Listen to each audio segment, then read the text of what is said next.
Let's go. All right. We're here with Lukas and also with Fred, of course, where we're going to interview Lukas. But, I think, Lukas, I think you can introduce yourself a little bit better than I will. So I'm going to give you the word. Thanks, Ricardo. Hi, Fred. Nice to meet you, and thanks for having me today. I'm Lukas. I'm a sparring partner for CMOs. What I'm doing is I'm meeting with the CMO, brainstorming with him about new marketing tactics, long-term strategies, how to handle the team, how to grow the brand, and how to get new clients. Yeah, this is the most burning topic every time. And I have worked in the industry of B2B SaaS till 2011.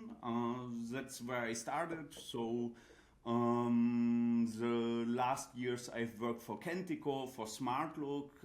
At Smartlook I have been the CMO of Smartlook for the first 5 years of Smartlook, and that's quickly about me. Then I started my career as a sparring partner. All right, nice, Lukas. So before we get started, by the way, we're going to talk a lot about jobs, about marketing, about cool stuff, on how to connect the dots between finance and marketing, all of the cool stuff. But we'd like to go a little bit deeper first. So just to get started, I just wanted to kind of, ask a non-related business question because I asked the same thing to Fred when he was on the podcast about his rock star years. Fred used to be a rock star, more about that maybe later on. But I'm wondering for you, aside from, being an experienced mentor, is there, do you mentor on the side as well? Like maybe not business related, but do you do anything else related to mentoring? I found out that I'm a person who needs to understand, who is really short. Sorry, fucked it up. I'm a person. Thanks for that question. I'm a person who needs really time to understand things. Yeah, I'm a low learner, you can say. And these low learners, there is a university study about them that they can explain things in a good way. That means I found out 2007 when I came to Czech Republic. I'm from Germany originally, from Berlin. I came to Czech Republic. I found out that I can explain and teach people really good German. Yes, that is how my mentor or teaching career started. And now I have it with many people that they don't understand some things, and I understand where they are stuck. I understand, okay, here is the helping hand from me to understand things and to influence it in the right way. So I love mentoring, I love helping people. Yeah, that's in my heart, and that's why I'm doing what I'm doing. Oh, nice. Seems like you're now combining what you really like apart from your job into your job as well, which we'll get to in a second. Apart from probably you're not teaching German anymore. Is there anything apart from your job that keeps you awake? Like the hobbies, is there anything cool stuff that you're doing alongside your job? I love hiking with my family. We are going to the mountains every 2-3 months, and I enjoy it a lot. They shouldn't be too high. I know in France or in Switzerland they have it's super high. But I have small children, and that's my next hobby, 2 children's, and then your time is gone. Yeah, that's a normal thing. Everybody who's a father, Fred, already. Yeah, with children, it's filled. But I love to read books from our industry. The last books I read, it's How Brands Grow. I really recommend High Growth Handbook. That's a really good book I've read in the last time. So 2 recommendations. And playing table football. Soccer, yeah. Oh, I never understood how people do this strong twist basically. Yeah, For yeah, me, it goes super slow and the ball just doesn't hit. I have Yeah, never understood this. Do you play it, Fred, in Sweden? I know Belgium is like super in it, or like. Mm, Well, it's like so we have it here, but it's more kind of looked at. Oh, it's like American college, but Uh-huh. uh, I suck at it. I mean, I just try to just go as fast as I can on them, and like just and then see what happens because it's yeah. I played it the other week when I was in Denmark and we rented a place. They had a football table, but I don't know. It's hard. It's Uh-huh. super hard. You have to train. It's normal. Like the more you train, you better you get. how do you train for it? Is it just like you move your hand like this every single day, or like because that's the I were movement I going can to a do. football soccer school, like in Pilsen. They had a school, so we were well Whoa. trained. Yeah, yeah, yeah.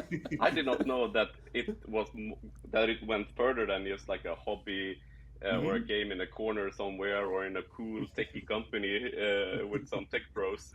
Uh-huh, uh-huh. They got That's schools cool. for this nowadays. Cool. Yeah, So, yeah. Freddie, if you have some time left, you know what to do. Mhm.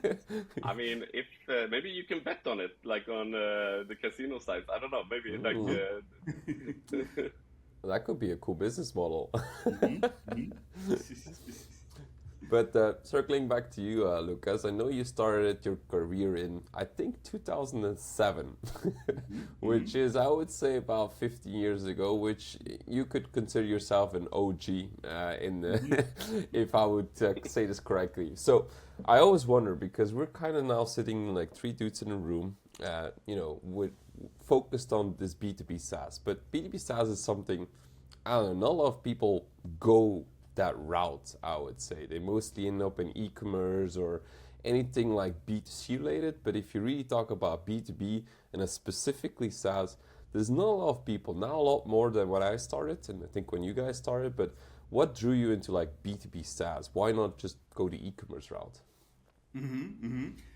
For me, it was an interesting shift. Yeah, it came like I started in 2007 in online marketing, and it was mostly about keyword stuffing. Yeah, like SEO and like really the rude days. And then in 2011, I started at American company Workleo, and we had like two business models. One was B2B and one was B2C. And for me, it was super interesting. Like in the B2C, I learned the most because we had like up to $250,000 per day for our PPC campaigns. We were like really a PPC team. So I learned there the most because like this budget, I had this budget at Smartlook in the end, yeah, like in B2B, but for a month, not for a day, yeah. So that brought me like to the SaaS business. We had like both of the verticals were like SaaS tools. So I started there, and then I found out, hey, B2B SaaS is something super interesting. And I found a company here in Brno, like Kentico, and we were going like after companies who were searching a new technology for them, a content management system. And that was for me something like really different than the B2C world where you tweak something and immediately you have some results. Yeah, in the B2B SaaS, the more you go enterprise, the harder it gets. Like you will see the results in 3 months, maybe in 6 months, maybe in 12. I think, Ricardo, you know, like from your clients, like the sales cycles are super crazy in some verticals. So it's for me super interesting that you are working long term. It's like building relationships with potential clients and showing them in the right situation. Like, hey, here we are. We have the right solution for you. Come to us, buy it. In the The one ideal scenario. the one thing if I could just chime in on that because I kind of did the same type of journey as you did, the e-commerce and all that. Hmm. It's like I was not prepared for the goodbye to be able to prove that this that happened over here Hmm. was because of what we did there to everyone Yeah. to anyone. It's kind of this correlation thing that's B2B That's right. Yeah, that's the hard thing about B2B SaaS. Like, the longer the sales cycle, the less like you can prove really like, hey, these are our results, and the harder. In at Kentico, we had like 1,000 partners worldwide, and the clients were buying through our partners, and then to make really a measurement that makes it really complicated, super crazy. And that's why I enjoyed it to join Smartlook. Then in 2017 we started Smartlook with 4 people here in Brno. And it was super amazing for me because immediately the people were buying the product, and this was a whole new world for me, coming again there that people are buying immediately. That's super after such a long sales cycle. So you went all the way from enterprise, where attribution is almost nihil, to back to like, okay, B2B SaaS, but then low ticket, if I understand well, where you could really see the value coming in from marketing. Yeah, and you are super right. Yeah, low ticket, but like that's a typical story today from B2B SaaS. If you are starting in a crowded market, we started with Smartlook. We had already like 15 competitors out there. Like there was Crazy Egg, Full Story, Clicktail, Hotjar, Inspectlet. Most of them, sometimes you've heard of them, I would say. And we were going to a crowded market, so we were really starting low ticket, yeah. And that's a typical story today, that you are working up market and go to enterprise to be there where you were, like where you can't measure anything, and it starts to be again a little bit a nightmare, like how you got there to understand. But with Smartlook, we were like really going to the market where 16 players were, and in the end we were in the top 5, top 4 players worldwide. So we made it really to the top of the market. So that was a nice success. So maybe, if go ahead, Fred. No, sorry, I'm not. I don't mean to rain on your parade here, but I find that interesting because, and if you have some words on that, like you started, and there was a crowded market. You know, there were demand out there. Obviously, like how did you compete? Like how did you get up to like spot number 5? I would love to hear a little bit about that. Yeah, like. First, for me, and this is one of my marketing lessons, yeah, like I were analyzing like all of my competitors and were trying to go in another way what they are doing. So most of them, they were doing content. Back in 2015, everybody was screaming content. 16, everybody was screaming content. And I decided strategically that we don't want to go with this way. We will do something else. And I decided, okay, we will diversify our portfolio of marketing channels, like online marketing channels. And we will try out like every quarter 1 to 3 new channels. And that was like really what we were building up, like regularly new channels, and all the time trying to find places where we could shine with our brand, that people who are searching and are on the way online, that they will find out, hey, Smartlook exists, yeah. And the competition was also tough because like they were copying things like we did, yeah, like, and that's super normal, I would say. So we were always like trying to build up in-house the things, and if we couldn't scale it up, we were giving it to an agency who helped us to like make it even better, more efficient, and that we have better results from that. I think that's an interesting challenge, because we've all been in a VP role, so I think that's an interesting question.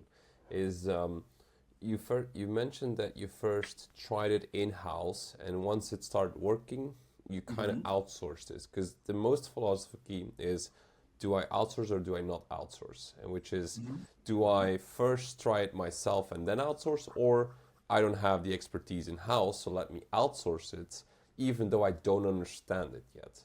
So why, for you, was it more important to do it in-house and then outsource it?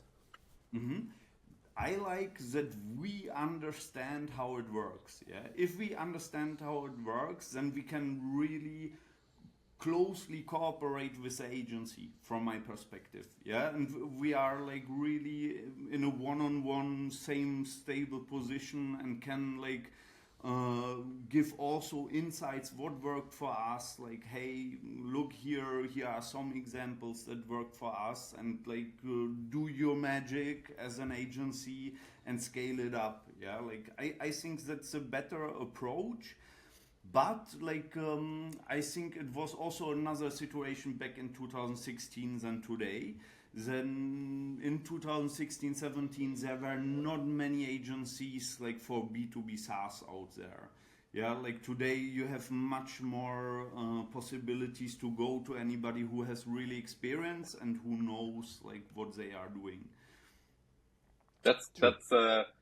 I'm like Ricardo. Like when I advise, like, oh, we want to test all these channels, I always go like, okay, well, before you hire a paid social expert, let's try to find a freelancer and blah blah blah. But I get what you mean. That it's kind of, if you don't know yourself if it's going to work or not, they come in and they don't even have their product experience or the know-how about the market. Yeah, it could probably fail as well. So did your team then must have been really kind of very skilled growth marketer where they can learn really fast and just get into and just press all the buttons and see what comes out, and then like, oh, that seemed to help, I'll press a little bit more on those buttons. Yeah. Like we were failing all the time. Yeah, like to be honest, like I think it's about 60% the things, or maybe 70%. I never measured like how many fails we did in the past. But it's about failing all the time. But the interesting thing is in B2B SaaS that every 2 years you have another product, you have another messaging, you have another website. You have like really something to show in a different way, case studies, more vertical dependent. Yeah, like I think then it's always worth it like to go back, say, okay, in 2017 we tried something, it never worked then back in the days. But now let's try to do it again, and in the ideal world, like have a mentor, an agency or somebody who already has some experience with that and solved the things already. Yeah, I think that's the best combination, that the people in-house are learning, and for them it's also like challenging and a nice thing that they can try out new things. Yeah, like I were always searching like my team that they are open and want to try out things. Agree. And so could you like give like a specific example, because we're talking about fuck ups right now, and 60-70%, I think it's even higher, but who measures? Can you give me like a notable fuck up of your experience, like during the track, where you're like, okay, I still remember that fuck up, I did it, but it's worth mentioning? I think like one of my first fuck ups was 2013, 12, something like that, and I had like a junior in my team, and I gave him like the task, like, hey, prepare a campaign. And it was Friday, and Friday is not a good day, so I were looking in AdWords. Yeah. I were looking at AdWords. Everything looked fine, good to go. And on Monday we found out, okay, we were sending here 14,000 people to a 4-4, and like and 15,000 K are gone. So that was one of my first things. From there I know, okay, never start anything on Friday, don't do it. Yeah, like I hope that's clear, and for now everyone knows.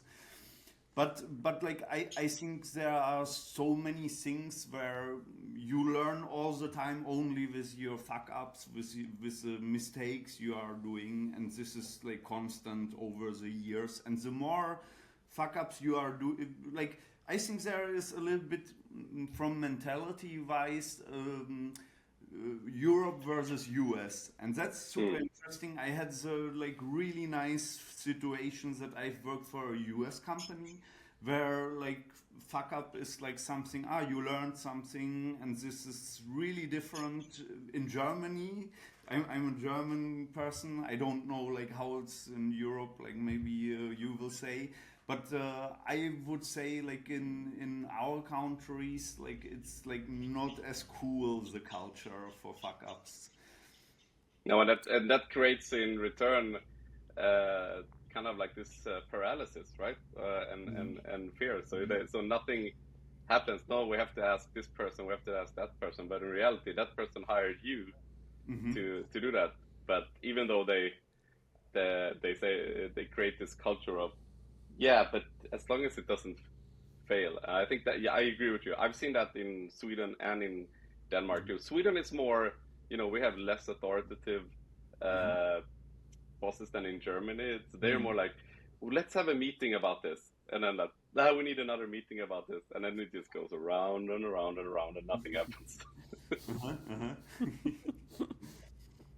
And from the fuck up perspective, basically, which is like, okay, you've done a lot of fuck ups. Is there any campaign that you're like, okay, I'm kind of like proud that we've done that? Maybe we learned from a fuck up and we implement this and it kind of worked out. Maybe it didn't work out as expected, but it worked out in a very good way. So you must have been something right. Is there anything you want to share?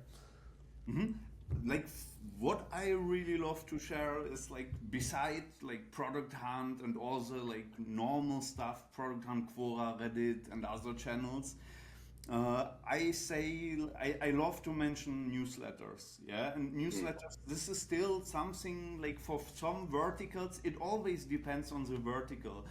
The more something people don't know about such a solution, the better it works, and you need to find small influencers with newsletters where really fans are reading. Like one of my clients it was the best paid channel for them. We were scaling that all the time, like to find new newsletters. And I'm a big fan because I have seen it working at Canticore, like in a large scale, and I have seen it working for Smartlook, where we launched Smartlook Mobile. And in the first months we had no sign-ups, and then we bought like newsletters only for product managers for mobile, and we advertised, hey, we have a new solution, and the people were coming. It was growing like over the months, and we could really see, okay, we've done only this, and that worked really well. So as an example, like to find out and try out new things, like this helped me always, and to be like open-minded, I would say. Would you, if you would clarify that, so we're not talking about an internal newsletter, we're talking about finding someone, tapping into their existing audience, which could be like and they have newsletters and they already have subscribers. So you would like just buy them mentioning, or would it be advertising in their newsletters? It can be both. From my experience, like it needs always time. Like if these are influencers, for example, I had like many bloggers for our industry who I convinced them over the years, and it needed really time that they added us to their website. They had Hotjar there, and I needed 2-3 years to push out Hotjar and get Smartlook there. But I always love like if it's a newsletter from an influencer or from a really good news site where people are reading it and then buying some advertisement there, or like if we can get a cooperation, like you mentioned, that they will like talk about us, that's even better. Like I'm a huge fan of both, and the advertising option is in the most cases it's easier. Interesting. Nice. It's I guess a channel that not a lot of people think about. I think the first thing people always think about is Facebook ads, Google ads, like the big channels, but mostly don't realize that there's a lot of untapped channels that people can tap into that are not. I think newsletter is something I've heard about, and I think we were also doing it on our site. But it is not a lot of things. Like you never hear like somebody, oh, we scale our company on newsletters, which can, if you think about it. It's But possible, and when you think about it, there are some verticals where you have really zero search traffic from Google PPC. Yeah, like, and then like people are not super active on LinkedIn or Facebook, and then it gets like that you have to find like ways like how to sneak in your food to the door. but I got a question on that one, or that I would love to hear. So to me, it makes total sense to tap into an audience, and you find this way of doing it. I think in my personal experience, the problem lies again with this whole thing that, okay, well, if they are reading about the product in a newsletter, they might not necessarily click a link in there and go and convert, right? They might read there, and then they come in on a branded paid search ad, right?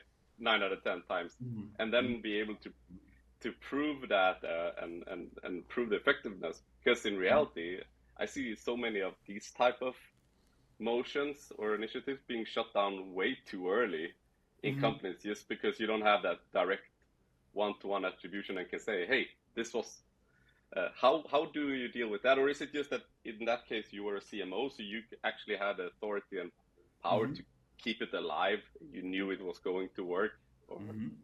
Yeah, like I think, and that's for everybody, like the most important thing is that your sales team really writes down every one-on-one demo and asking them, hey, where have you heard about us? Yeah, like this is always like a super important topic. I recommend it to everybody.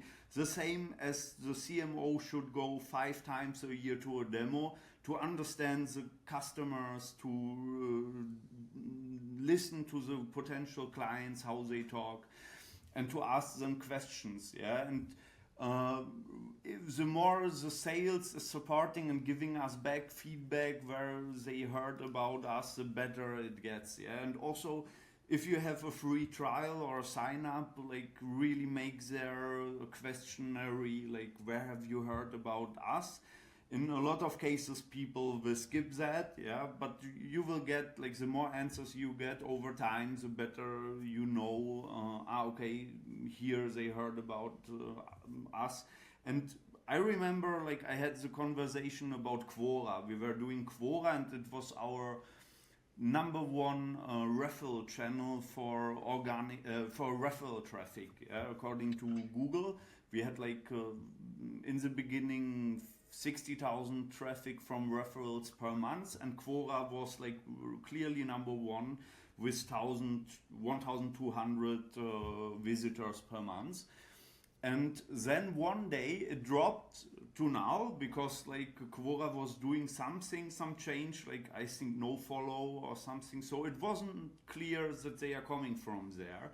And I had the discussion internally, hey, what's going on with Quora? And then we added the questionnaire in our sign-up process, and there was clearly again Quora. 7% of people were saying, "I read about you on Quora," and that was clear for us that okay, we can scale it again. It's worth it. We will work on it like further. That makes total sense. That seems like the better approach than. I had to just stop the channel once just to prove that the revenue went down when I stopped the channel. So I like that approach better. Yeah, sometimes you don't have the option. And you are right, yeah. Like we are pushed today. The most CMOs are pushed today. Like, hey, bring immediately results, and we need to prove it like directly. And this is not how it works, yeah. Like you know both, like you see it in your daily life, yeah. Like I know it from myself when I like want to buy something, some SaaS solutions that I have it in my head. There's Metadata.io or Clearbit or 6sense. So this is something what is not influenced by a PPC campaign immediately. And it's because they've built brand or Gong. Everybody remember Gong.io when they were coming to the market, and your LinkedIn was spammed with Gong, Gong, Gong everywhere. Yeah. This is gonna record a kind of a good segment into the next theme when we talk about the CMO and really the role of a CMO. I think there's many that aspire to become one, but I think few kind of fail to understand the complexity and the responsibilities. They kind of underestimate the sort of the softer skills that's needed to really go in and have an impact. Do you have any unexpected challenges that you encountered, like when you first became a CMO, that you could share? I think like there are two main problems. Yeah, like the two main problems are first are people, people in your team. Yeah, like and like everybody who has been a boss, he will agree that it's one of the biggest challenges. And after having like 250 interviews, yeah, I had like more than 250 interviews, you will learn like, okay, like this person fits to our team. You will learn, okay, here's something critical. I'm skeptical to this person. The CMO role is really like to handling his team, to know like when and where to source out things. And at the same time, it's internal communication. And this is super like crucial to advocate like marketing spend, and also I would say like being advocate for the clients. Yeah, like I were always like showing like in presentations, internal presentations, hey, think about our client, like our knowledge base, how it looks badly, or like things when they come across our blog, how it looks.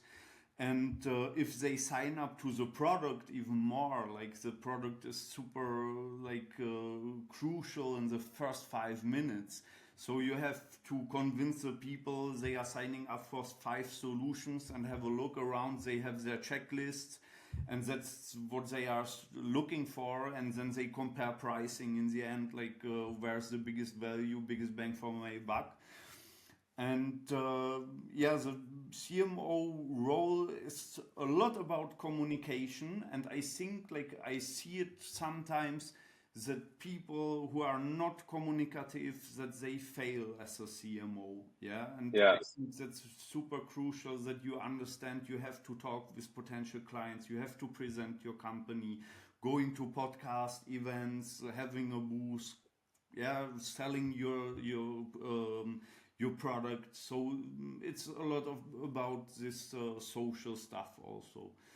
And do you think when I did a research for this, and I looked at, did you? I read that the tenure of a CMO is like, so how long they stay at the company before they either get kicked out is the lowest of all the C-suite. So lower than a CRO or CCO, it's like 1.5 years. It's just I don't know. I think there are some lessons when you go into a CMO role, that the things that you need to check, like how much can I impact here, like before you take on the role, and then you just realize that you're getting stuck in all these, need to influence a founder that's got too much emotions and don't want to kill their darling product and do something else. They want, or sales. I don't know. It's a tricky role. It's a super tricky role. You are absolutely right. And like I give my CMOs, like I have like more than 45 CMOs as customers. And some of them, for example, in the beginning of this year, like 13 of them like decided that they had so much pressure and such a stressful life that they will leave their actual role. And I gave to everybody of them, I made an extra call for free. I'm helping them. I'm seeing me as a like personal like mentor and helper. And I gave to everybody the recommendation, like before you start at any new company, be careful and try it out to work there for 1-2 days for free, that you get an idea like how it's working there, how the CEO works, is he believing in marketing or not, how is sales, like is there something toxic, like in the ideal world you can go on Monday and you are on the C-level meeting on Monday, that you understand a little bit from the company, because from outside it's so hard. If you ask somebody from the company, some developer, or most developers are happy at their company, so that's like not insightful. Yeah?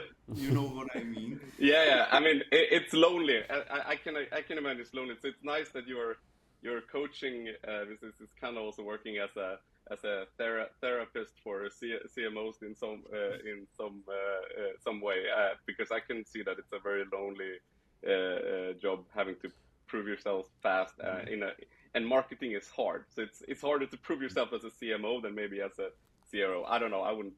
But in your coaching experience, like what have you seen CMOs or marketing leaders that are kind of reporting into a CRO and CCO, and what are the challenges there? Because I've seen some of those things where they kind of they need to convince not just the CEO, but either they report to the CRO or they need to get him on board because he might say something else to the CEO.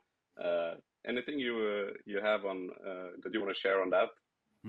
I think the bigger the company gets, the harder it gets inside the company. Yeah, like this in the most cases true, not everywhere, but like the more there are coming people in who are used to work at a bigger company and they are used to politics. Yeah, and I think that when these people are starting at the company, then it gets super complicated. I had the luck that I had a CFO who was understanding marketing and he was curious and interested in it. Yeah, so I had like really somebody on my side. What helped me a lot, that he was open and he said, okay, like here you spend it and we will see the results in like 3 months. Okay, I get it. Like that's something unusual, I would say. Yeah, like the most people want to see results like immediately, and there I had luck. And I think it's a lot about like how you communicate to the CRO, how you communicate. I don't have any client, I think, with a CCO, yeah, like with a commercial officer. I think the most have CRO. And there it depends really on the CRO person. Like, did he has some marketing background? Did he tried marketing? Or is it only a salesperson who will like prioritize sales and always like go after marketing? Hey, we need more leads now, tomorrow, in the ideal world. And then it's about like that they don't understand brands. There are misalignments. Yeah, like it's really important that you sit down. It's a tough one. It's a tough one.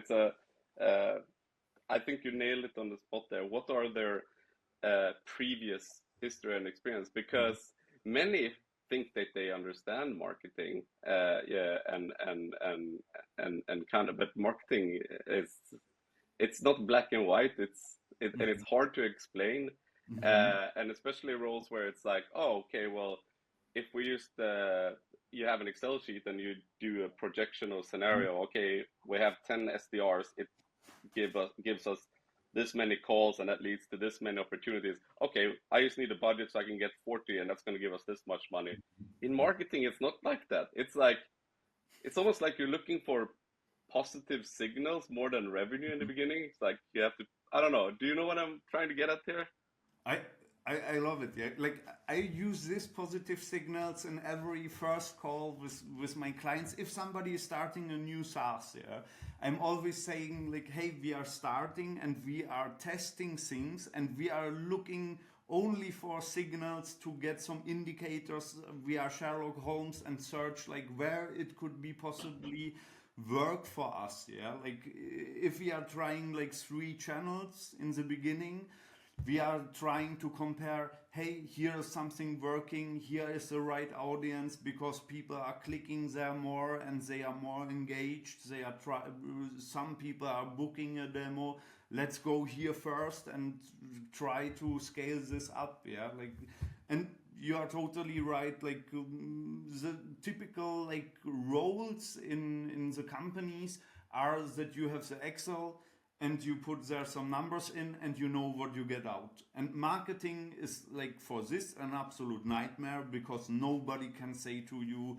what will work and like how sure it is that it will work.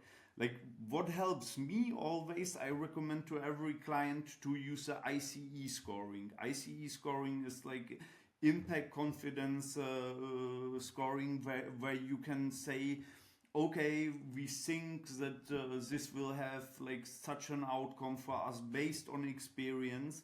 And if the whole marketing team is using it, it gets super interesting because like the content person understands, okay, this campaign could help me, I can connect it so we can prioritize it together up so it gets a higher priority.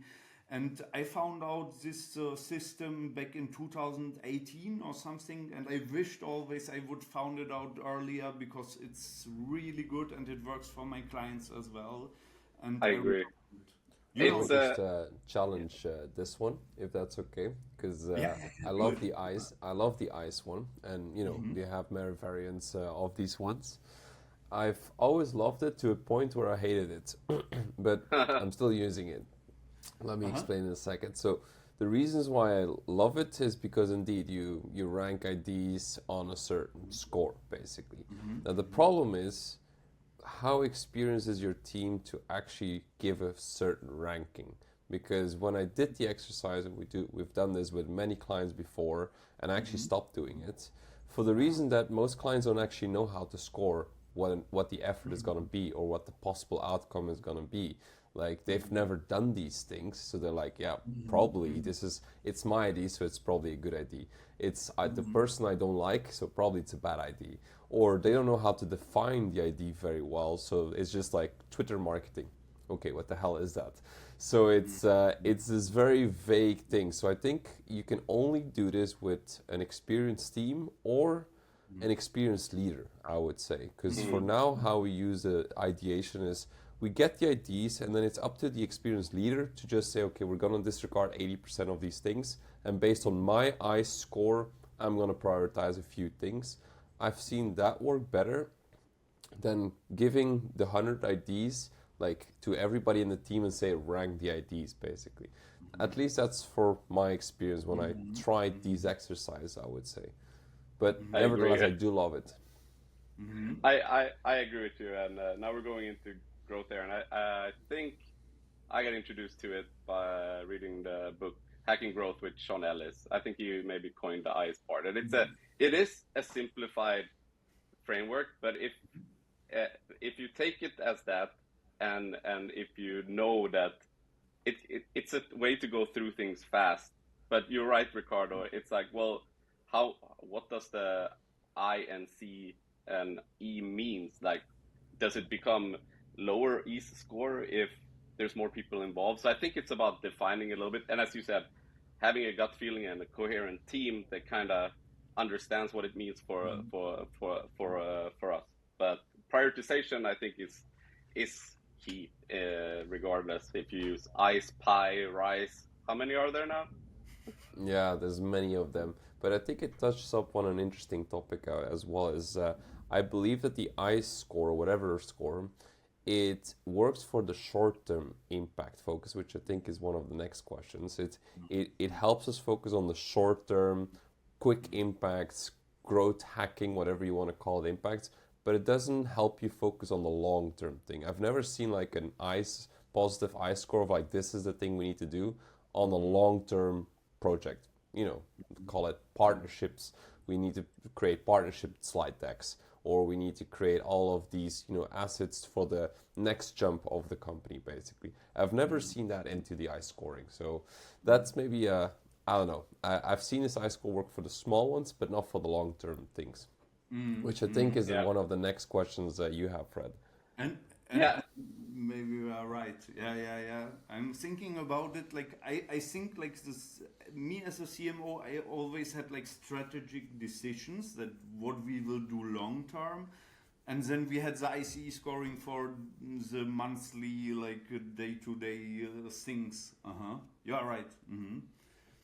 Yeah, I think working closely and with product, and there's a lot marketers can learn from uh, the growth part of product, because it's really about focus, and you can apply an I score or whatever, but as long as you have these kind of consistent zone outs where you set the focus, and so you don't throw in ideas. Like when you do your brainstorming and ideation, it's about, okay, this is the focus, this is the metric we want to move, and then we ideate and come up with experiments and whatever across that, and try to run as many as possible, and then we'll see if move. Because then you take a lot, because I've seen some of these experiment backlogs. It's kind of like people feel sometimes they have to come up with ideas, because I don't want to be the quiet person and not coming up with any ideas, and it just becomes a mess. Anyways, but the next question I wanted to ask you, Ricardo, before we go into that, because you've been on the agency side, and I don't know, when you kind of are in the shit when it comes to failure as a CMO, it's very easy to blame you guys. Like, oh, it's probably because, yeah, shit, the agency. Let's just get another agency. I mean, can you tell us something about this, Ricardo? You must have been lived this. Yeah, I think I had this conversation back with you in the days as well at that plan day. It's like, how much can an agency really impact, and how much should it come from an internal thing, and what experiments should be in-house and what experiments should be led through through an agency basically. And my philosophy is very simple on that one. Is as an agency, it's very hard unless unless you're a development agency, but as a marketing agency, it's a little bit more trickier. If you're a development agency, I'm setting that apart, but like if you really as a marketing agency, it's very hard to start. You can brainstorm about product ideas and how to optimize a product and how to think about the onboarding flow, but it's very hard to lead that initiative as an agency basically, because there's so many internal stakeholders you need to align with, and so many people that influence this whole onboarding flow, that it's very hard for you to impact that. So I kind of feel like anything acquisition related, awareness related as a marketing agency is something you can influence, experiment within the channels, think about new growth strategies and all of those things. And you can advise on anything that is more activation, retention, and all of those things. But those things, all the way from the internal, it needs to happen internally. That's at least my philosophy moving forward, because it's very hard as an agency just go in, okay, let me go and speak to the product team, and I'll go to the support team, and I'll do that. It is possible. We've seen it at one company where we act as a growth team, and we really we go talk to support, we take customer support agents with us, but it is very tricky to execute that one. At least that's my opinion. I mean, I agree, because the thing is, really, you come in as when I look at growth, I look at acquisition, I look at retention, I look at monetization. There's moving pieces, right? And it's either going to be a bigger focus on one or the other. So if you come in, but it's siloed, right, in departments usually. So if you come in and you have a fairly oiled up acquisition engine, but marketing and sales, they don't really talk about with product. But then when they sign up for a free trial, you have like a 90% drop off, right? And my question is, why even do marketing? Like if because it's so much money, and if so many people fail in the product, shouldn't all focus go in there?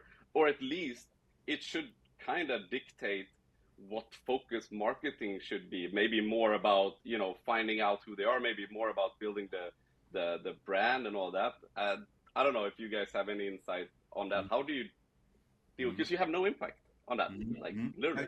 Right, yeah, and like I know it like from my role in the past. that I were leading this. Yeah. And then like I met so many people who were saying like, you shouldn't lead this, like why like isn't product leading this? Yeah. And I think like that's my advocate like of the client hat, yeah, like the client advocate hat I had on my head, that I were always thinking like, hey, something is wrong here and we need to help these people. You can also blame like in this position like marketing that the leads are wrong, yeah, like these are always these things where it gets like really like not clear, and like everybody has his opinion inside the company. And I think it should come from the company, yeah, like that they know what they want from an agency, that they can brief them really good. I like your like Ricardo's example, like somebody like let you do, and that is magic. And I would say like this is not often, yeah, like that this happen. This company understands, okay, they will not only think about our marketing, but also they go beyond and work on our onboarding work. They are working on like further development of for the customer. And I like it because like the more an agency is handling that, the better like you as an in-house internal team get insights from other companies, what works for them. Yeah, like there is really like a super advantage from Yeah. my perspective. Yeah. I agree. I was just gonna Yeah. add to that because we actually just experienced this, I think, a few weeks ago, where we're leading the product into the new market, which is the Netherlands actually for a company, and we were increasing the free trials and everything was going up, except the free to paid conversion. That was actually dropping down, and it was actually not really great. It was actually terrible at some point. Where at some point I decided to say, let's cut the budget in half. We're actually going to just go less. So you could actually see the free trials going less. And I remember having this conversation with the CEO saying, we're going to go less.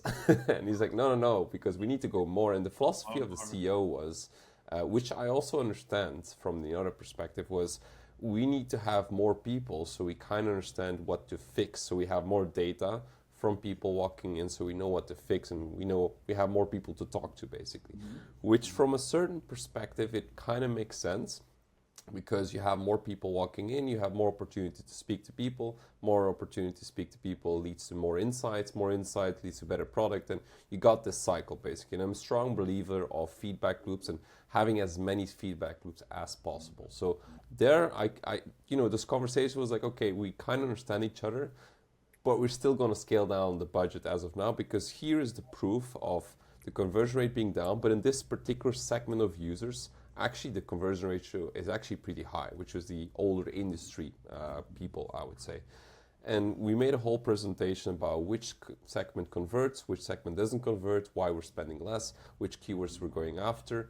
And I think it's just about communication. When you want to scale down and you want to go down, it's all about figuring out how to speak to the CEO. It's like, we're going to go down to go back up again. And I think most CEOs understand that. It's like, to go back down and up, that makes sense, but you need to bring the whole company with you. At least that's what I understood from this exercise. Yeah, I think, and I mean, Ricardo, that was kind of my strategy to work when at Planday. It was like, our main KPI was lead volume. And I was like, no, my job is to bring down the leads. We bring down the leads, and the positive signal is conversion rate will go up to opportunity, right? So we will bring down the free trials to get the opportunity, and then we can, because you remove so much noise, right? If you just try to scale with volume, you can do that if you have like a rock solid engine and stuff like that. So you have to remove the noise in order to see the feedback and see the insight, what's working and what's not. And that's kind of an easy, I think, thing for CMOs to use, is that they can always prove like, well, the conversion rate went up when we removed this channel or this lead. So that helps. But it is hard because you are battling this with like a CRO or something like that. And it kind of, we're kind of coming into the next kind of question here with short-term versus long-term focus. And it's really about the reporting structure. So in your experience, like how much does the reporting structure influence the balance between short-term lead gen and long-term brand building, would you say? Yeah, like from my perspective, there are like more views, and I think like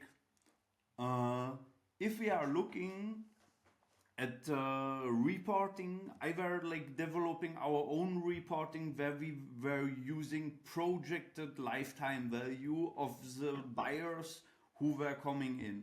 That helped us really like to understand, okay, for channel XY, we were spending 40,000 K this month, and we generated a projected lifetime value from these buyers, like it's maybe 80,000. So ROI is clear.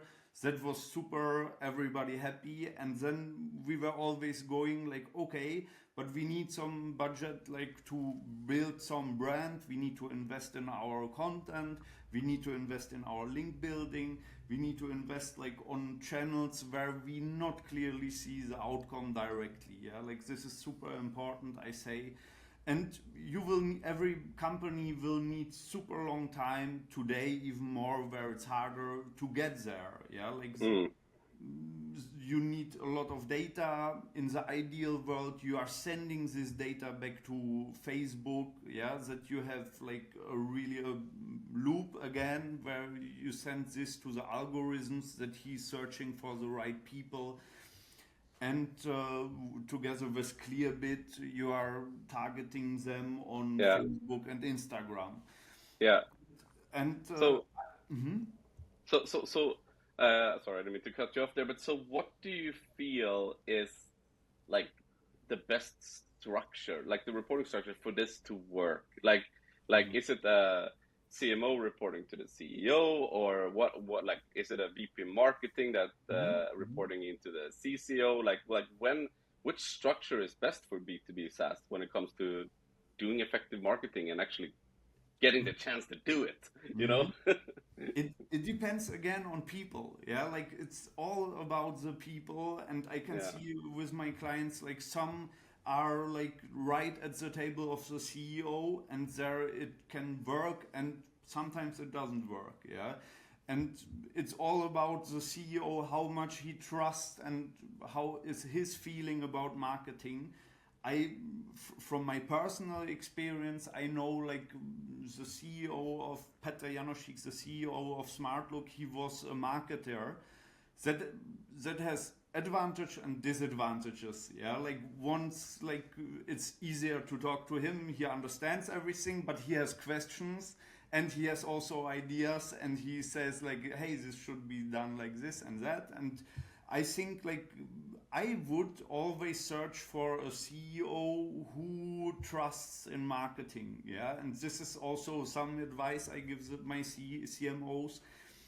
If you talk to them, find out like from the CEO what he thinks about marketing, how is his experience with that. Does he see it as an investment or like only like a money generating thing? Or like is it for him something, okay, I understand we are on a crowded market and we need something unique. We need to add value to the market, like that we have a unique solution that for marketing it's easier to sell. Yeah, like these are all the small factors I would like look around if I would start a new position today and talk to CEOs like for a new role as a marketing leader. I agree with you completely, and I think the takeaway here, especially for those that are stepping into a CMO role for the first time, it can kind of be a make it or break it career move, because you don't want to start your first CMO role and it's like you're out the door after, you know, a year or something, because of all the reasons that you mentioned, that you don't have a clear alignment and on expectations, accountability, and just how marketing work with the CEO. So I think it's very important for those to really look hard before they sign on. I think probably people make that mistake once in their role as CMOs. Yeah, true.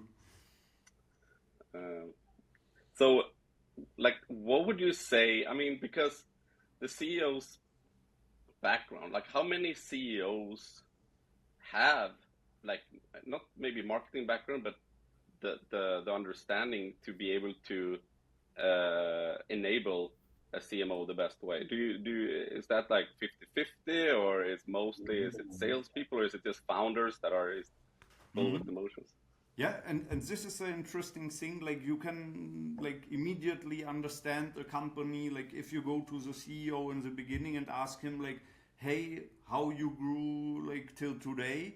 And if they say sales, then I would be okay. Let's talk a little bit more. If they say marketing, yeah, like then I would say, okay, here's somebody who believes in it. Yeah, I think that's the shortest way how to understand if the company like has a clue or not. And it's super different, yeah, like I think I had like in the most cases I worked with CEOs, I had people who are marketing believers, that they had some experience like with PPC or whatever, yeah, if it's SEO or something. And or is it only their LinkedIn which is working? Yeah, like I encourage all these CEOs like to be active on LinkedIn. They should be the thought leaders. They should show that they understand the market and that they are innovators and bring some value to the market, and the product is different. I think that's super important today, yeah, like in these days on LinkedIn. I can see like if this is happening at my clients' companies, then the company is getting much better leads and everything works like much smoother.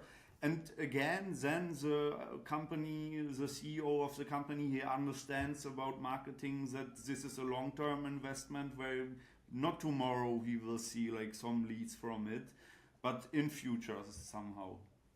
Yeah, I mean, if in B2B SaaS, a company has 80% of their budget on PPC, that to me would be at least an insight that number one, they might not fully be aware of how their marketing engine is working, and it also means that you don't have as much control. So to change it. I don't know what you think, Ricardo. There, you come across a lot of companies, right?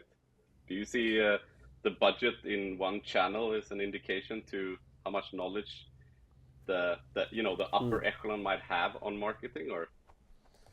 I would say it depends on because there's certain markets that just don't exist yet, and that you have to create the demand for, and then you almost don't have like an option but to go I am going to spend a lot of money on generating the demand that I need, and it's gonna take me a huge amount of time to invest in content right now that will rank in 6 months. I need to have some revenue right now. So I think in the beginning days that's perfectly possible, but I think we also discussed at Plan Day is that if you're not starting to make the shift at a certain point, even now with Better Pick as well, we know that we're growing mostly through paid, but we started investing in organic from day one because we know that at a certain point it is going to take over, and we're starting to see that now. What is it now? 7 months later, we're starting to see the first traction points coming in, and we know it's going to surpass it.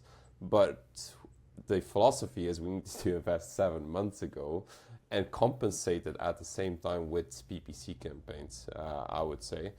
But it's not always an indication, but indeed, if you're just going to grow on paid, there's going to be a limit to it. And it's not always because you spend more that you keep the exact same ROAS. I've never seen a company spend more and then get the exact same dollar back as if they were spending at 10K than at 100K, basically. I've never seen that in my life.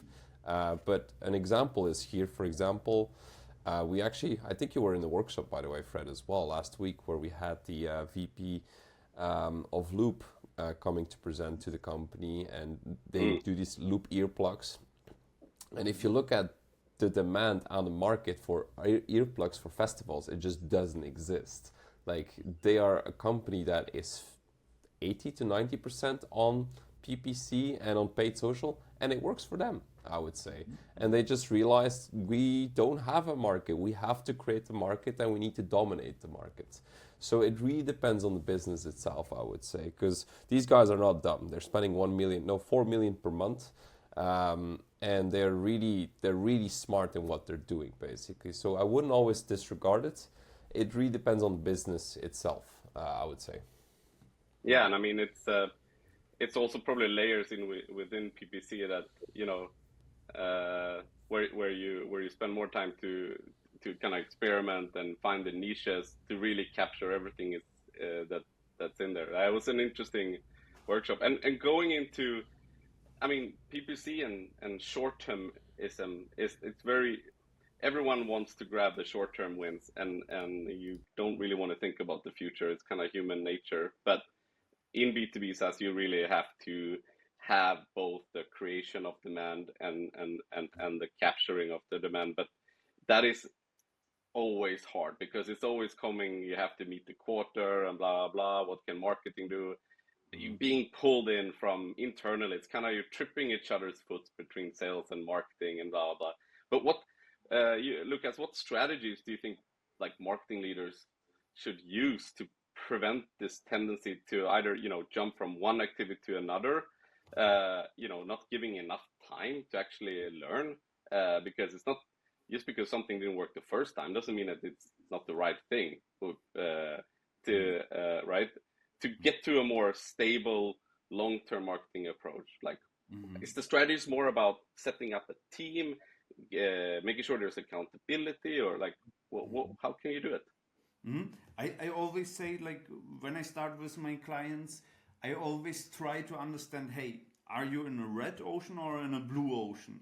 Yeah, and from there, I start to understand, like, that in the blue ocean, it's like more about like brand building, and there are cases with my clients where it's like 90% of the budget goes to brand because like you need to speak in front of people. They don't know a solution like that. You need some PR that people read about your solution, because there is nothing, no search volume, no places even like where you can present your company online.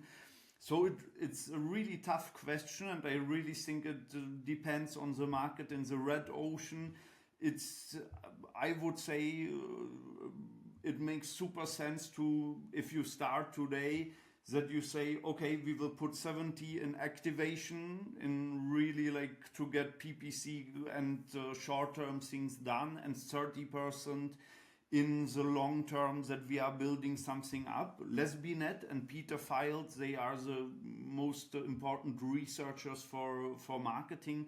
They are saying like in B2B we should spend 54% in activation and 46 in the long term, yeah, like in the brand building. And I say that's a B2B case, and it's a random case, and it depends totally on like your specific like industry and vertical, like what's going on there. Yeah. And you have to look like in B2B SaaS. I always say it's different than classical B2B where you make machines, and you are also talking to B2C clients in a lot of cases, that you are building up a brand. What's super complicated, yeah? Like also like when we are thinking B2B, sometimes it's like really that you struggle. But I would say it's super individual, and don't get into the trap that your CEO will always like only push you to the short term. Then you will be gone after 1.5 years, maybe, as you mentioned, Fred. Yeah, but it's like a tangible example, right? Like you're a CMO, and you're making your budget, right? And you have the CRO or the CFO, and you're like, yeah, I want to have, 80% is going to go to brand. there's going to be a column there where he wants to know, when can I get this money back? And the CMO, the biggest that I see is like, he doesn't want to say, it depends, you know, because they are expecting, like, I want to know, when does these money come back? Like, what do you do as a CMO except saying, well, it depends, and then you kill them with details, like different scenarios. Like, how do you handle that? Do you just lie, say like, oh, you get it in what do you do? I always think, like, in the best case, you have already like some cases where you can prove it. Yeah, like one of our biggest deals in the history of Smartlook, it's the 11th biggest e-commerce website worldwide. They bought us after it was the 6th offline touch point. Yeah, it was the 6th time we met them, and there you understand, if you tell your CEOs this kind of stories, like, hey, we have been here to events. From the most events we get maybe 5, 6, 7 like paying clients. They are small, but like, look here, this person, we have met them on these 3 events, and we have met him here and there and so on Saastalk or whatever. And then the people from the C-level, you have to show this kind of stories, yeah, like, and you have to measure. That brings me to one of my favorite tasks I give like the CMOs as a homework. Go and make an analysis every month, a backward analysis for the last month's buyers, yeah, and look on them and make like to everybody notes, like, from where these buyers came and how many touch points we had, where these touch points happened, and like if you can measure how many people came from this company, that you understand, okay, we need maybe like 2 people who are researching, and then the decision maker comes and buys our solution. Do it every month, yeah. Like, we had in the end, I think 220 paying customers, clients, new paying clients per month, and we were still doing it to understand, like, from where they are coming, and if you can make notes to them which industry they are. That's super valuable for you one day from ICP perspective, that you understand how big the companies are. Yeah, and if you really internally measure this is like one of my pro tips. Go immediately on Monday to your work and do that. I agree. I love that you're saying that. And it's maybe not the first thing that you think about in marketing to actually figure out. So you also do, or skilled in doing this win-loss analysis, like, what did we win, what did we lose, and then try to shape that into, okay, well, look at what happened in the channels and what brought in the most. I totally agree with you. So yeah, a lot about I CMOs. think it also I think it also helps the salespeople to. I think it goes even further that you should explain this to salespeople as well, because in my experience, most salespeople think that leads come falling out of the sky. They just happen to come to them, and they kind of, especially the SDRs that just follow up on the free trials that are coming in. Basically, they just magically appear out of this beautiful heaven, and they have no idea where it comes from. They're just like, okay, free trial, interesting free trial. Okay, let me try to convert. But they have no idea what was the touch points before, how did it happen, all that stuff. So I think it's also interesting for them to understand. I remember sitting down, we were running a white label website. So we built a white label website for a company I was working for. And I was sitting down next to the salesperson, because when they filled in the form, it was a high intent keyword. I just sat down and said, look, this is the website they come from. This is the email they saw. This is exactly what happened. This is how you should call them. Here's your script. Because then they kind of get into the flow of, oh, this is how the person came. That's the buyer journey. Now I know how to sell this thing, basically.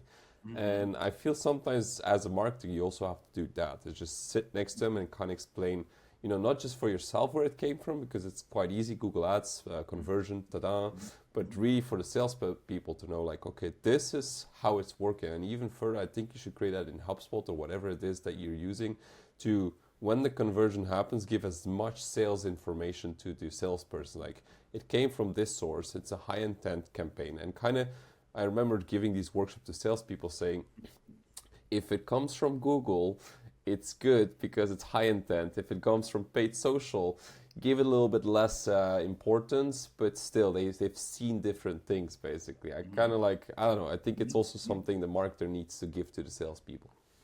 Yeah, and this connects me, like I like this a lot, and like I think you can automate this with like a good lead scoring, yeah, like but you have to explain the lead scoring all the time. And like we had like at Kentico we had like six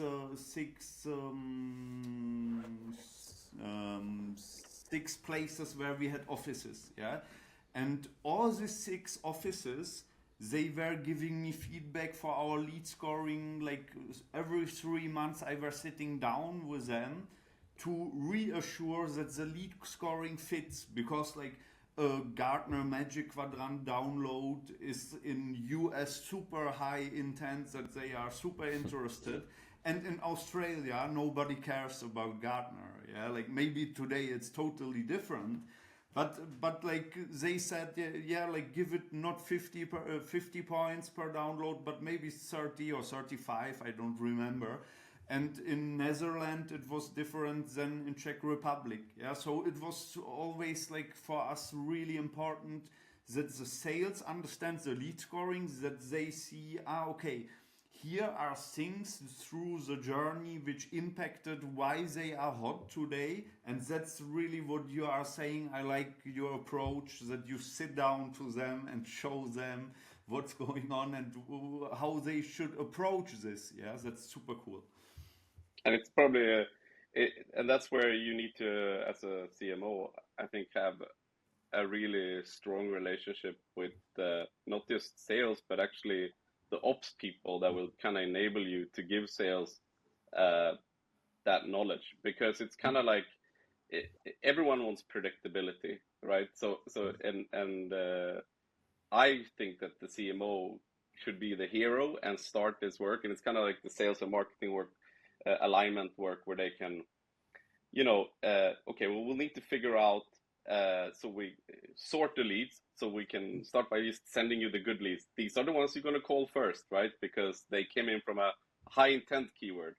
And so I think it's almost like, as you said in the beginning, Lukas, CMO is really about communication and being like,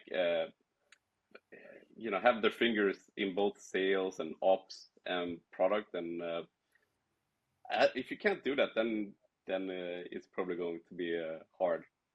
But if you give them that, then they'll and you become the good guy, then you earn yourself breathing room for the next initiative. Then you can bring out, I want 300,000 euro for this brand campaign. Right. No, I think it boils down to I think what Lukas said. It's about showcasing small experiences where you gain the trust on certain things. You start with stuff and you're like, okay, this works, and that's why PPC is so easy. It's like, okay, money in, money out. Okay, this is what we got. You start with the trust and then you add layers on uncertainty on top of it, I would say. Where you basically say, okay, now we're gonna do this less unpredictable thing. Basically, we're gonna. I think Lukas, I think we met in your event back in the day, SaaS movement. I think it was called. That's more of an unpredictable thing, basically. Like, it could go left, it could have a lot of people sign up, or it could go completely bananas and have like it being super full, basically. And that's, I guess, where it comes to where having a little bit trust already built over the years to be able to execute something like that. Yeah, true. And like, I think it's also easy to find in some cases, like, okay, we have something working, like maybe, as you mentioned, the PPC campaigns on AdWords. And a quick win is like, hey, let's try for our vertical Gartner digital markets campaigns. Like, it's also PPC, it's high intent. And if it's working for us, let's scale it to G2, that we are buying our booster profile, or we are doing also PPC campaigns there. And I know, like, for every vertical, like at Smartlook, we had like more than 55 channels where we were spending our money. And for every vertical, it's like that you have to find and discover and try out what's working, what's not working. And you need time for that. Yeah, like as discussed before, like take every quarter 1 to 3 new things, new channels which you are digging to, and think about, okay, some things are long term, we will not see our results immediately. I will mix it up that it makes sense that this year we have so many new things, and some of them are like the long-term things. Yeah, I think I like to think about it in bets. Like you have all these small bets, and then what's your two big bets that you're doing this year, basically? What's the two big For bets sure. that you've aligned with the people? It's like, this is two bets we don't know, but they're the two bets, basically. And let's execute. And we all know that it's not maybe not going to work out, but maybe it is going to work out.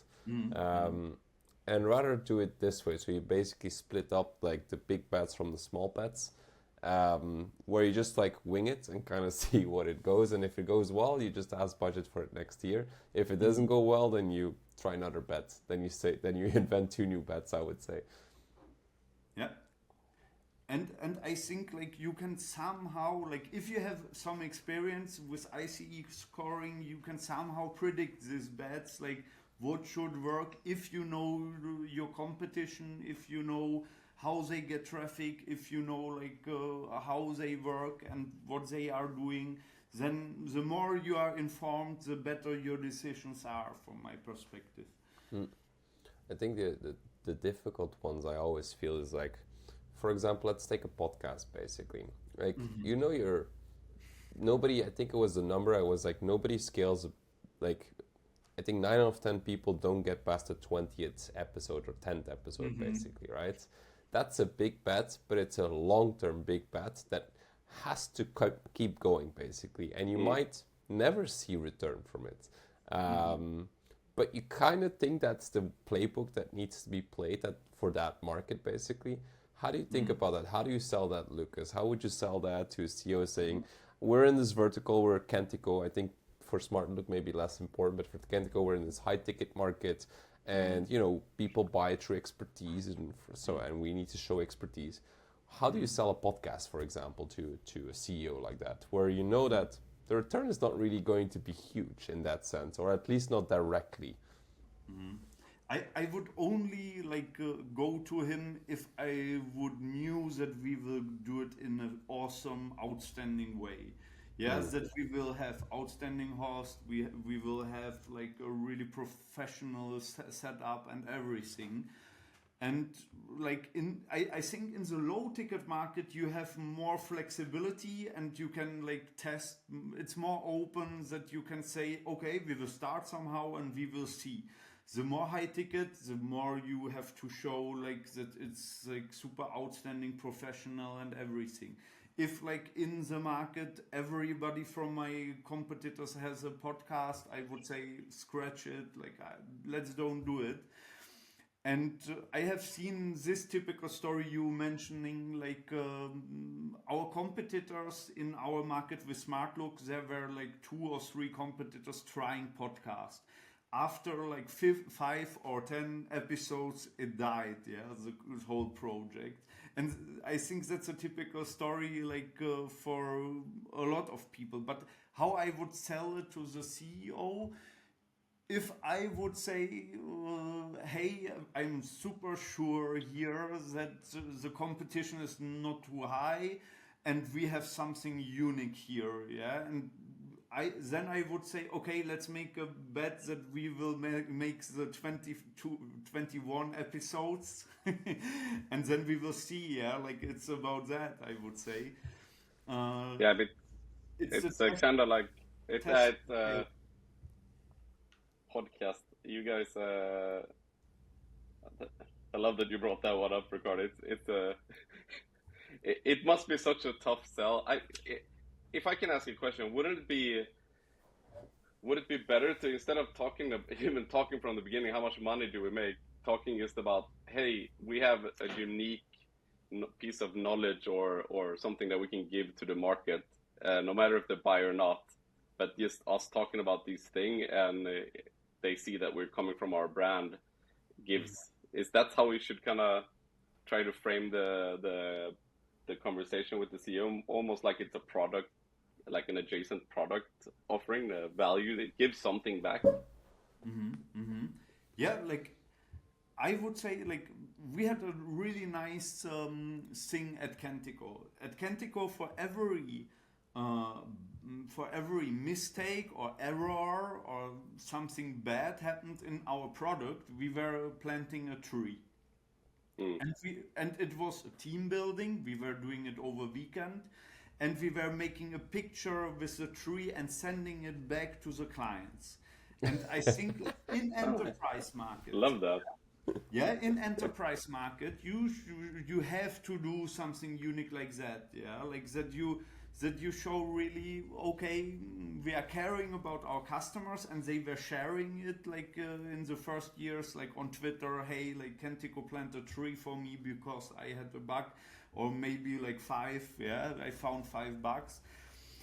And So 5 trees for $5? yeah.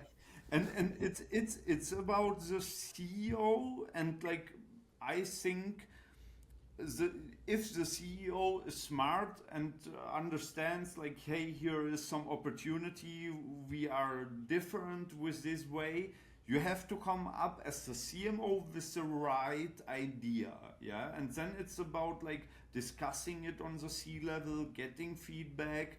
Because I know from personal experience, in a lot of cases, sales is on your side. Yeah, the CRO can be also on your side. Yeah, that he's somebody who's supporting that and understands that you have to go a little bit another way. And if you have a friend from sales, head of sales, then it's like so much easier to sell to the CEO, if he is not the typical, like, it's again the communication. Yeah, we see that all, through the whole episode, that it's about the communication inside your company. Maybe I give another example. I liked the loop Ricardo had in the beginning. Yeah, like that you get some feedback loops. At Smartlook, we had also the problem that people were signing up and nothing happened. No, like the people were not buying it. Yeah, like that's. I think it's a typical problem in every company. So we were thinking, okay, let's do automated onboarding. As I mentioned before, it was started by Smartlook Marketing. It's a typical product thing. And it helped super. Yeah, it was really great. We have seen like immediately, like in the first 3 months, that we made with it like 100,000 K from our like clients, because they understood it right away. And this is super nice. And we sold this to our CEO, and then he understood my next idea. Hey, let's have some customer success team. And it fall back down on me, typical. Yeah, so I had a new team to care of, but that was a loop, and that was super interesting. We were sitting like marketing, support, and the customer success team together, and then it loops back to content, which understands. Okay, here are the issues of our potential clients. Here we should communicate clearer. Here we should onboard the people more in a better way. And these are the loops which are like super like insightful. Like the more the people communicate inside the company, and the communication flows. And I like it that you are thinking from outside as an agency and step in and show them these gaps. Yeah, I think like, because maybe some companies don't have the experience, they need this. Yeah, like that somebody from outside fingerprints, like, or showcases, here are the gaps, look at it, and let's think like how we can fix this. I would add to your story, which I love, by the way, is that I think every CMO or every good marketer should install points in the funnel where he gets feedback on a regular basis. That could be offline, which could be, we used to have an SDR, so we had two SDRs. They would jump on the call every Friday. They would just explain us the problems of the week, things they've encountered, basically. That's a feedback loop. Second thing is people sign up. With a client, we're sending events every time they do a key action. We define the key actions. Every time they do a key action, we get that into the feedback loop. So we basically understand they come in, what events are they triggering, and what's the score, basically. That's not a feedback loop. So I think as a CMO, you should be able to get as many feedback loops as you can on a weekly basis, because your job, technically, if I understand well, at least how I see it, is 80% gathering of data, and then 20% shooting out the data and making sure that everybody's aware of what's happening on all certain levels, basically. And I think as a CMO, you should be, and that's, I guess, like one-to-ones technically is also a feedback loop.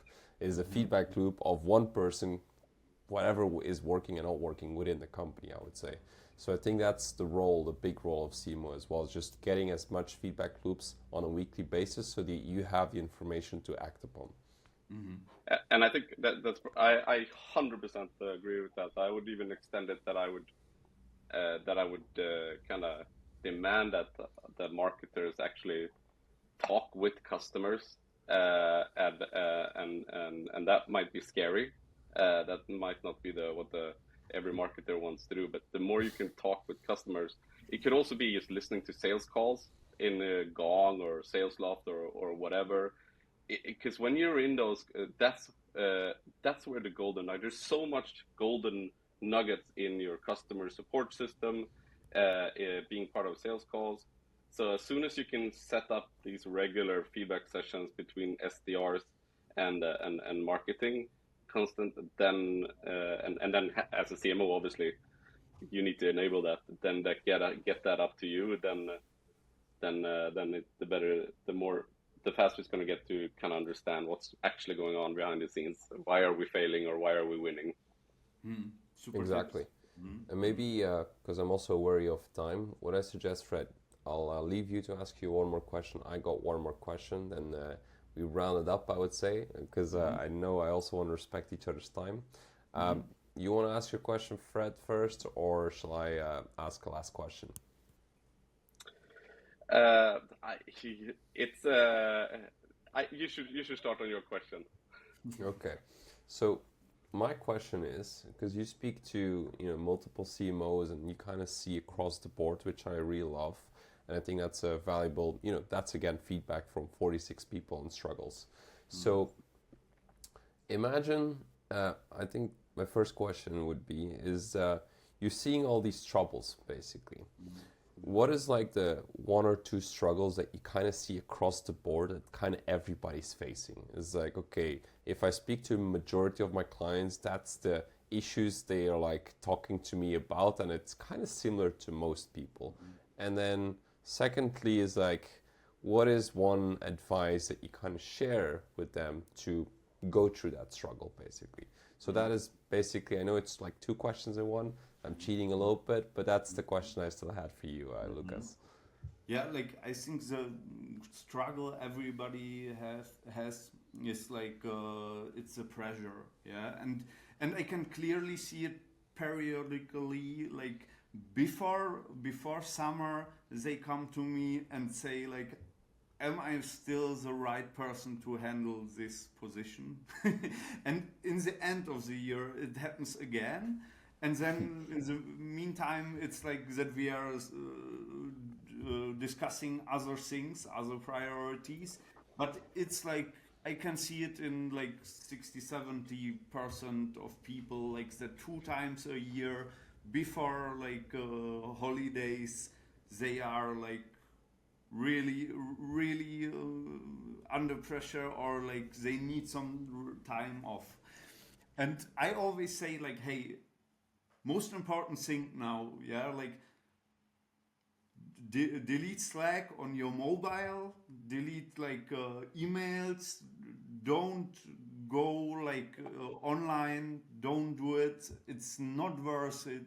You need your time off and like go out with your family or go hiking, whatever you do in the summer, and you shouldn't be there for the work. Yeah, like this is super important that they like need some time off. And I think everybody of us needs this, like even you, Ricardo or Fred. Yeah, like it's something that I've learned really late, and I recommend it to everybody that it's not worth it. Yeah, like it's not worth it to destroy your holidays. And yeah, this is a most typical thing. And then there are like typical things like, hey, we need some new channels. This is not working what we are doing actually. And then we are looking on the numbers, on the reports, and try to find the solutions and try to find where to focus the money on. Yeah. That's super insightful. I guess my only question to you, and thank you so much. It's been an amazing combo with both of you guys. It's really about which signs or warning flags tells you that it's time to not try anymore, but actually to maybe leave and decide to resign. Uh, you as being a coach, what can you say about that? Listen to your heart. Yeah, like you will feel it. Yeah, like this year I have really seen like many CMOs like left, and I don't think that it's the best idea if you feel it inside that hey, this is not working anymore, that you will push through it. In the most cases you will burn out in the next year or like will leave later. And I think these decisions, and also like maybe before you do that, if you have a great CEO, talk with him, like, or your CIO. Yeah, like they should care about that. Yeah, like they are your leaders. They are the person who should say, okay, I have a problem. As we talked in the beginning, the biggest problem are people, and I have a problem with like one of the people who is here, and they should care and think about like how we fix this, because like in a lot of cases the CMOs in Europe, they don't have the turnover as the usual 1.5 years. And if you made such an investment that you had the CMO for 3 years who understands really well the audience, who understands the company, how it's built, who has trust from the sales, who has trust from other company leaders, department leaders, I would always say like think twice before you let these people go, because these people can be super valuable for the company, and they doesn't need to be the CMO in every case. Yeah, like I think there are solutions. I see it like here and there. And I love if they find a solution which is like maybe you will find out one day it's not the right solution, and that's fine. Yeah, like that's fine. But the people are super valuable who build something for the company, and like I would, as a people manager, I always thought 3 times about let somebody leaving who wants to leave, and I don't want him to leave. I wish that was, I really love that. I wish that was more the common than uncommon. I mean, I think the most common, or at least maybe this is my experience, is that you kind of see, oh, okay, we don't need this channel anymore or something like that. So we just remove the position. And you don't really think about the time and effort that this person can do. And sometimes not even checking, is there something else they can do? You just go on this hire and fire, hire and fire, hire and fire. I don't understand that, to be honest. Me either. Why does companies do that so often? I don't know. Same here.